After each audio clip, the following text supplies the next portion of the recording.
చిన్న వయసులో భారతదేశానికి ప్రధానమంత్రి అయ్యి ఒక రాజీవ్ మార్క్ దేశానికే ఒక వంతెన ఇచ్చిన ప్రధానమంత్రిగా ఎంతోమంది ప్రధానమంత్రులు చేసిన భారతదేశానికి మరి భారతరత్న రాజీవ్ గాంధీ గారికి వచ్చిందంటే ఆయన చేసిన విశేషమైన కృషి అని చెప్పి సందర్భంగా నేను మీ అందరికీ తెలియజేస్తా ఉన్నా.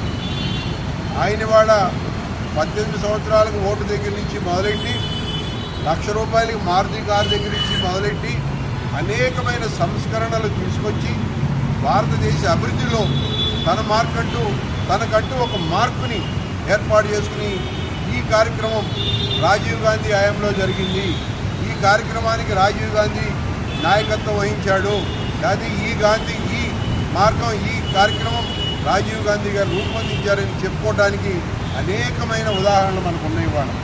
ఇవాళ భారతదేశంలో అనేక కోట్ల మంది, లక్షలు కాదు కోటాను కోట్ల మంది ఐటీ ఎంప్లాయీస్ ఇవాళ భారతదేశంలో ఉద్యోగం పొంది బ్రహ్మాండంగా భారతదేశంలో ఉన్నారు అంటే దానికి ప్రధాన కారణం రాజీవ్ గాంధీ గారు అని చెప్పి నేను తెలియజేస్తా ఉన్నాను.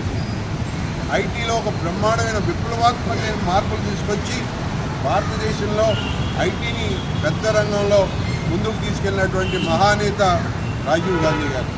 ఇవాళ వారికి మన మధ్య లేకపోయినా కూడా ఇవాళ ఇవన్నీ మనం చెప్పుకున్నామంటే ఇప్పుడు కూడా లీడర్కి ఉండాల్సిన లక్షణం ఏంటంటే పబ్లిక్ని ఇన్ఫ్లుయెన్స్ చేయాలి, పబ్లిక్లో ఉన్న అవసరాలు తీర్చాలి, పబ్లిక్తో మమేకం అవ్వాలి, అప్పుడే అతను నాయకుడు అవుతాడు. అలా రాజీవ్ గాంధీ గారు చేసింది 5 ఏళ్ల ప్రధానమంత్రిగా చేసినా కూడా మరి దేశానికి ఆయన ఒక దిశ ఏర్పాటు చేసినటువంటి మహానేతగా ఆయన వెలుగొందుతున్నాడంటే అది ఆయన కృషి ఫలితం అని చెప్పి సందర్భంగా తెలియజేస్తూ ఉన్నా. ఆయన బాటలోని వాళ్ళు మనం ముందుకు సాగుతూ ఉన్నాం.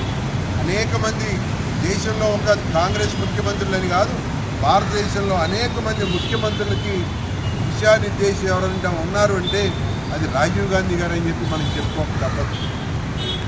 ఆ దిశలోనే ఇవాళ మన తెలంగాణ రాష్ట్రంలో కాంగ్రెస్ పార్టీ నాయకత్వంలో రేవంత్ రెడ్డి గారి ఆధ్వర్యంలో ఒక ప్రజాపాలన, ఒక జనరంజకమైన పాలన